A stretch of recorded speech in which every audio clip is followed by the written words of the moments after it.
Hi everyone, hello, how are you doing? I hope everyone is doing good. So welcome to another video of plant growth and mineral nutrition. We were on plant hormones. In the previous video, we began with the discussion of importance of plant hormones, and we discussed about the first hormone, that is auxin. Okay, in this video, we will be talking the next two hormones, that is gibberellins and cytokinins. A little bit about gibberellins and cytokinins, and majorly you have to focus more on its function and uses. Okay, so let's begin. Gibberellins, basically, again, just like auxins, gibberellins are also growth promoting hormones. So as we saw in auxins, they were important in growing the shoot apex, in the growth of the shoot apex and the root apex. They are mostly found over there at the tips of the roots and the root apex, that is root meristematic tip and the shoot apex. Okay, so similarly, even gibberellins are growth promoting hormones, and here in gibberellins, they are mostly abundant in the root tip. Okay, they are mostly abundant in the root tip of any plant and developing seeds. Yes, so uh, there are many types of gibberellins which have been identified up till now. With respect to auxins, we saw there are natural and synthetic. In natural, indole acetic acid was there. In synthetic, it was one of the example that we saw was 2,4 uh, dichloro. 2,4-D, okay, 2,4-D, the short form, dry bichloroacetic acid. Yes, in gibberellins you have 100 types of gibberellin hormones which are there. Okay, so the naming is like from GA1, GA2, GA3, okay, which are commonly known.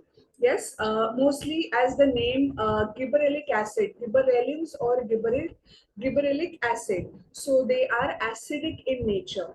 They are what? They are acidic in nature, and you can find gibberellins in plants, mostly in higher plants and in fungi. Oops, sorry. Yeah. Okay. So they are also found in fungi. Gibberellin, basically, there is a short story behind the discovery of gibberellins or gibberellic acid. It was first identified by a Japanese scientist known as Kurosawa. Okay, known as, sorry, Sawa. Sawa. Okay.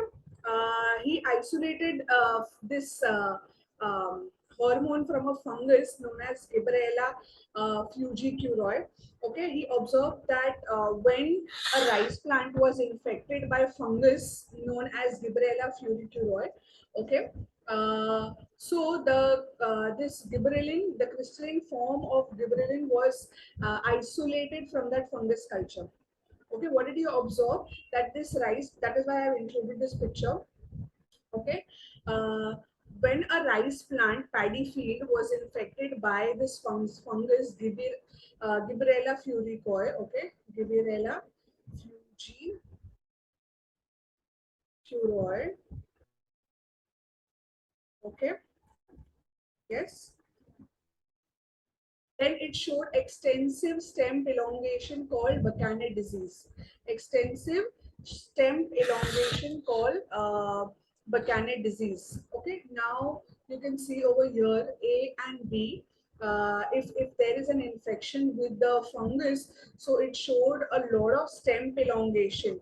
Okay, and here you see the stunted rice plants. Here A is telling you Buchanan infection in the field showing A elongation, and B is showing you no elongation. So he observed that when a rice plant is infected with this fungus, okay, it causes massive stem elongation. So he isolated the hormone. He found out that this fungus has this acid, gibberellic acid, which causes the stem to elongate.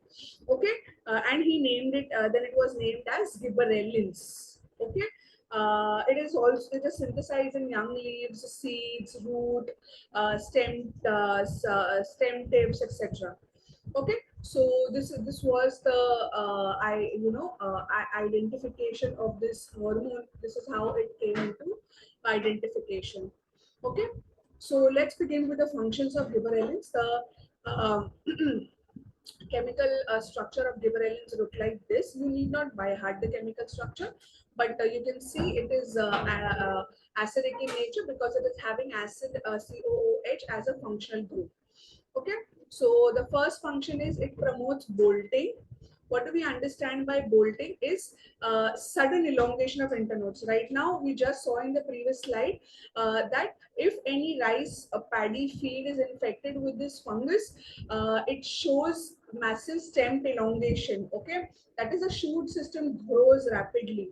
So that is what promotes bolting means, sudden elongation of the internodes which is there at the stem. So this is the stem, you might have seen these are the nodes, okay, and the in between spaces, these are the internodes. So just before flowering in plants like cabbage, beet, rosette plants means who grow the plants which grow like a rose. So you see the the leaves or the cabbage you might have seen, so they look like a rose like appearance. So that is what we mean by rosette plants. This is one of the important function of gibberellin. Another function is it delays premature aging, that is delays senescence, premature death of the plant. Similar function was of the auxins also.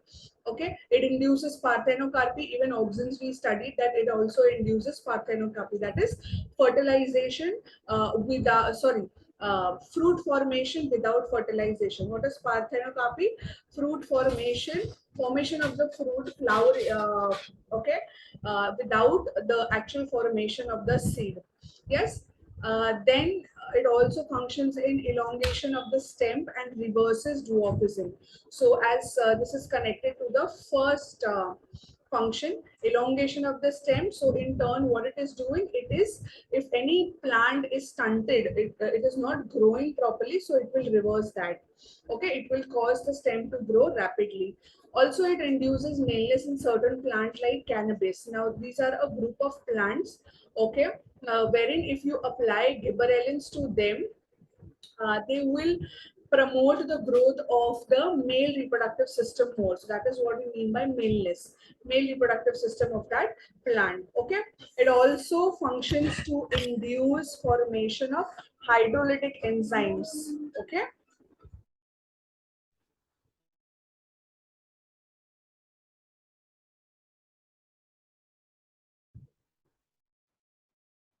So another important function is that they also induces gibberellin helps in formation of hydrolytic enzyme like lipases, amylases. Okay, we are all aware of this. These enzymes are required for germination purpose. Okay, so once the seed has been formed, once the endosperm is in place, so lipases, amylases, all this will help in germinating the seed. Okay, especially the seeds of the grains, cereal grains and barley seeds. Okay, so gibberellin is the inducer. So the germination will start. This hydrolytic enzyme will come in action only when this hormone induces it. Okay, so these are some of the major functions of gibberellins. Yes, moving forward. Yeah. It also breaks seed dormancy. Seed dormancy means what? A seed which have been, let's say, either preserved or is dormant, which is not capable of germinating, maybe due to unfavorable conditions, or deliberately the seed has been made dormant. So when you want that seed to grow or germinate, when you sow it into the soil, gibberellins will act as breaking the dormancy, and it will help the seed to start germinating to grow into a sapling. Okay, so that is what I mean by breaking seed dormancy. Also, one of the major function is, as you can see in the pictures over here, how when you apply gibberellins, you can see flourished growth. Okay, flourished growth of fruits mostly.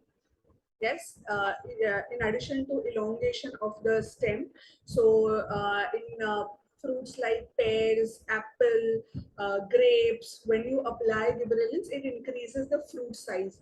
So you can see in this picture when the without application of gibberellins and with application of gibberellins. So this is apple, I think.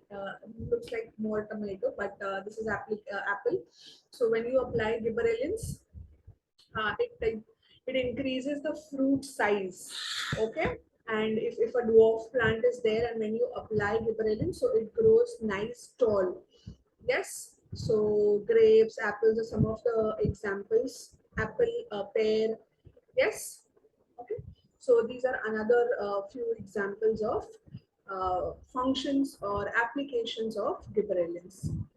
Okay. Now we move to the summary. So this is the summary of gibberellin function. Three important functions you can just remember with respect to gibberellic acid. Promotes stem growth, promotes bolting, that is rapid sudden stem elongation, and breaks the seed dormancy and helps the seed to germinate. And these are the uses: fruit growth, delayed ripening. Okay, does not causes the fruit to quickly ripen, thereby increasing the shelf life of the fruit, increases malt yield in case of barley, okay, then enhances the sugar yield, then quicker maturity. So when you want a plant to reach maturity at a very fast pace, you can apply gibberellic hormone to that particular plant, okay, or crop. Now we move to the next hormone, which is cytokinin. Okay, it is also another growth hormone. So up till now we have been discussed auxin, growth hormone, then gibberellin, even that promotes growth. Cytokinins, this is also a growth hormone. Okay, cytokinins was first discovered by scientists Skoog and Miller. Okay, Skoog and Miller. They were doing some nutritional investigation of when they were doing tissue culture. Okay, so they saw that during the tissue culture, when they took a part of a tissue and they wanted to grow in vitro conditions, and they observed that when the tissue was grown in a coconut water, when that tissue was taken and grown in a medium, in a solution containing coconut water, it started growing and started producing organs. Okay, they try to find what is the substance that is promoting this growth from the coconut water, and they identified to be as kinetin. Okay, that compound, that substance to be as kinetin. Yes. So basically you have different forms of cytokinins, different names are there of cytokinins. So this is how it came into identification. So cytokinins play a very important role in cytokinesis process also. Okay, that is cell division. Okay, cell division. Cytokinesis means what? Cell division. So it proliferates cell and also promotes cell enlargement, followed by cell division, cell enlargement. Yes, that is how they form. They observe it in their eyes experiment when they were trying to grow the tissue into a medium containing coconut water.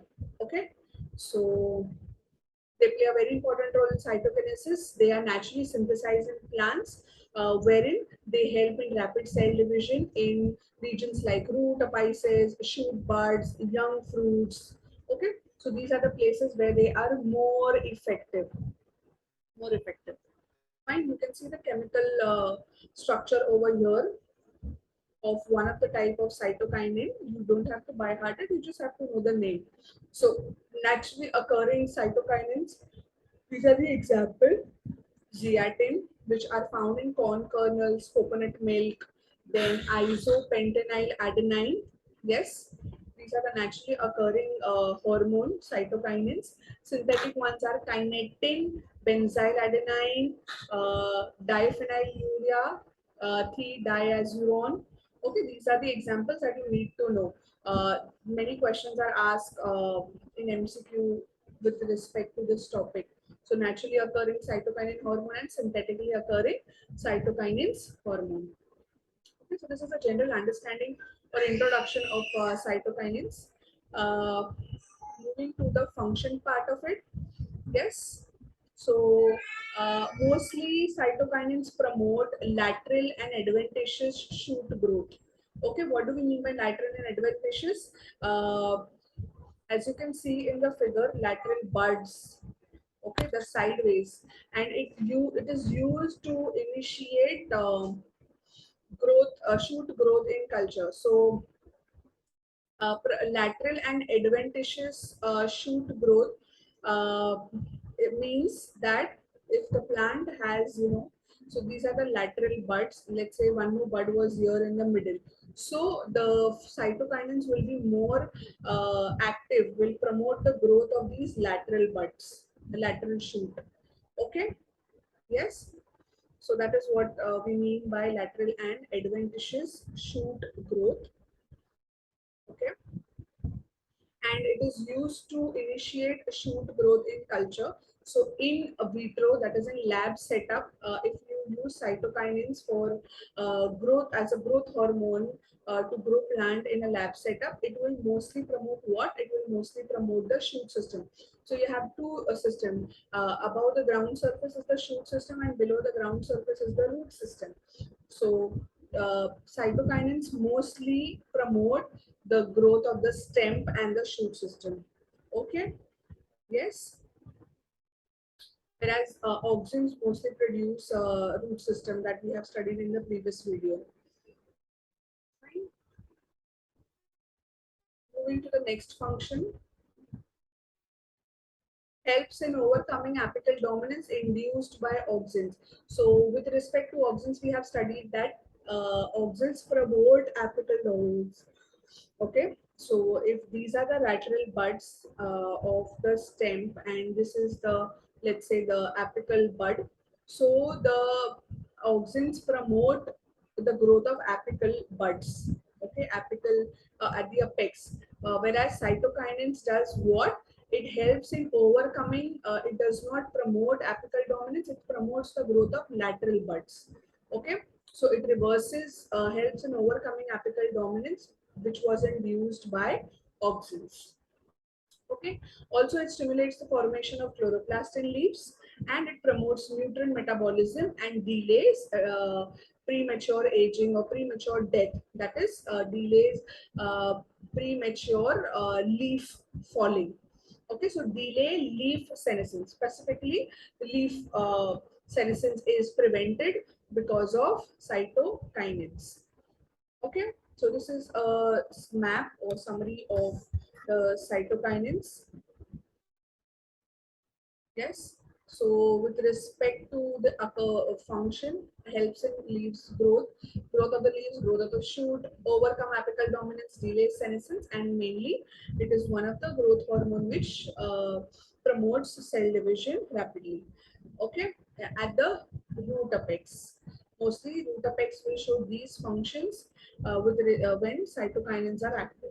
In young fruits, okay, occurrence you can see in young fruits also, developed shoot buds also, and root apices.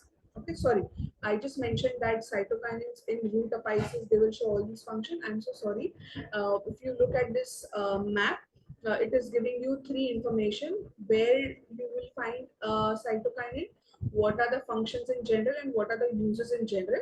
Sorry, that was my mistake. So you will find cytokinins in the developed shoot buds. You will find cytokinin at the root apex.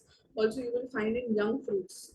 Okay, these are the functions in general, and these are the uses. Helps in overcoming senescence, and it is also used in tissue culture technique.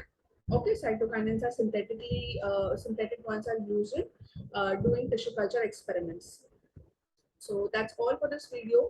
In the next video, we will be talking about the remaining two hormones, that is ethylene and abscisic acid, similar function and uses. With you have total 5 hormones: auxin, gibberellin, cytokinins, ethylene, and abscisic acid. You have to mostly focus on the function and its application part. Application part means uses. If a question is asked on the application part, basically they're asking your the uses, and a little bit about their natural examples and the synthetic examples. So that's all. Thank you, all of you. Take care. Bye bye. See you in the next video.